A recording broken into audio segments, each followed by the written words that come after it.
Hey Canucks fans, and welcome to Clay's Canucks commentary for Wednesday, November the 1st. Tonight the Vancouver Canucks will host the red hot New Jersey Devils.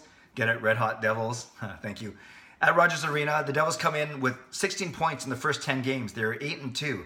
And I think you'd agree that the Devils, along with maybe the Vegas Golden Knights, have been among two of the most surprising stories in the young NHL season. I won't be attending the game tonight as I have a work function to attend, but I will be rushing home to watch the game on the PVR to see guys like Cory Schneider, Taylor Hall, Nico Hischier, even Jesper Bratt, Will Butcher, some of their rookies. And I think it'll be a very exciting game tonight at Rogers Arena. And a bit more about Cory Schneider in a few seconds. On the Vancouver Canucks side, we know that Brock Besser will be yet another game time decision. In the press conference earlier today, Travis Green said that there's a good chance he'll play, so hopefully for Canucks fans, that chance is indeed more than good that he will play. And Jacob Markstrom gets a start. Not surprising given how well he played on Monday night against Dallas. A tiny bit surprising given that Anders Nilsson has also played well and actually has better career stats against the Devils, but we'll see what happens. Not going to doubt Coach Green at this juncture, especially given the hot Canucks start.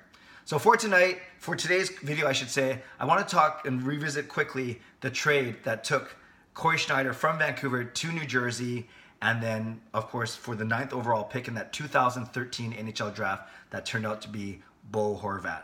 Now, usually when there's a trade, me along with many other people will say, don't be so quick to judge trades. Don't say who won or who lost the trade right when the trade was done. You have to give it a good 3, 4, 5 years to actually analyze and evaluate.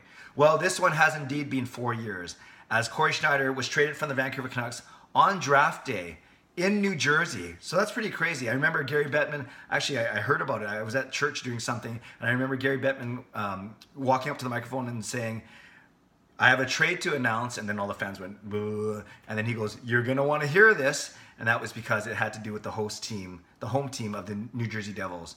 So much to everyone's surprise, the Vancouver Canucks shipped Cory Schneider away and not Roberto Luongo and his massive contract. That massive contract was probably the biggest stumbling block in making a trade. So Luongo stayed, Schneider went, and coming back was a 9th overall pick.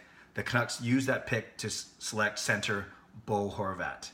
Now, 4 years later, what can we say about the trade? Well, it'd be interesting on the Canucks goaltending side.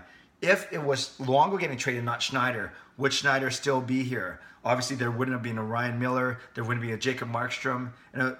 It's fascinating to think about what the Canucks goaltending situation would be like now and how much more stability there would have been if Schneider likely would have stayed and likely signed a long-term contract. He is in the middle. He's in the 3rd year of a 7-year, $42 million contract with the Devils.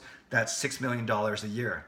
Contrast that to the contract that Bo Horvat just signed over the summer, in September actually, for 6 years, for $33 million, averaging 5.5 a year. So even their contracts are similar. Cory Schneider, 7 years at $6 million apiece. Bo Horvat, 6 years at $5.5 million apiece. And let's look at their stats. Since Cory Schneider has gone to the New Jersey Devils, he's had really good goals against average, actually. 1.97, 2.26, 2.15, and then a poor season last year at 2.82.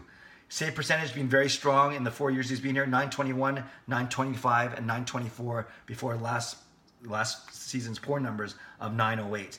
And I know it's not about the stats. He was been on a very poor team historically in New Jersey, and they have finished usually 6th or 7th in their division. So they haven't been in the playoffs since Cory Schneider's been there. Not obviously because of him. And even when Schneider went to the team, Marty Brodeur was still there, and there was thought that Brodeur would be number 1 and Schneider would be number 2. In that first season, 2013-2014, Schneider actually started 43 of the games, so basically half of those games.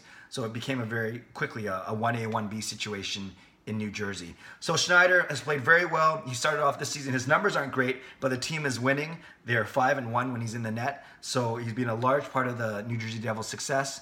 And yeah, I've always been a fan. I wrote a couple songs about him when he was here, actually more when he left.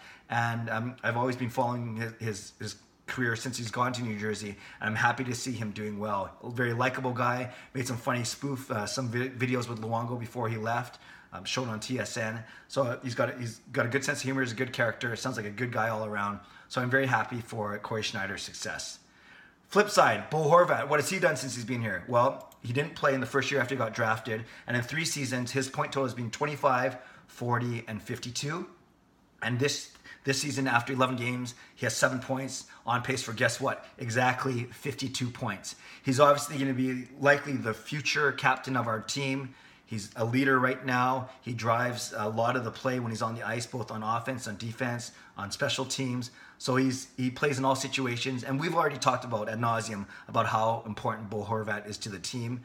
And especially going forward, he's done well in his first 3 years, and of course going forward with in the first year of that brand new 6-year contract. So Canucks fans, what do you think? I didn't spend too much time talking about Bo because I've done that in other videos, and we know about him. Want to spend more time talking about Cory. But if you had to evaluate the trade right now today, would you say that the Devils won the trade, or that the Canucks won the trade, or would you say it's basically a pick'em? That both teams did well and they're happy with the players that they got. Would love to hear what you think. Please put a comment below. If you haven't subscribed to this channel, I invite you to do so now. Enjoy watching the game. I'll be checking my tweets while at the work function and then coming home to check it out on the PVR. Hopefully I'm coming home to watch a Canucks victory. God bless and go Canucks go.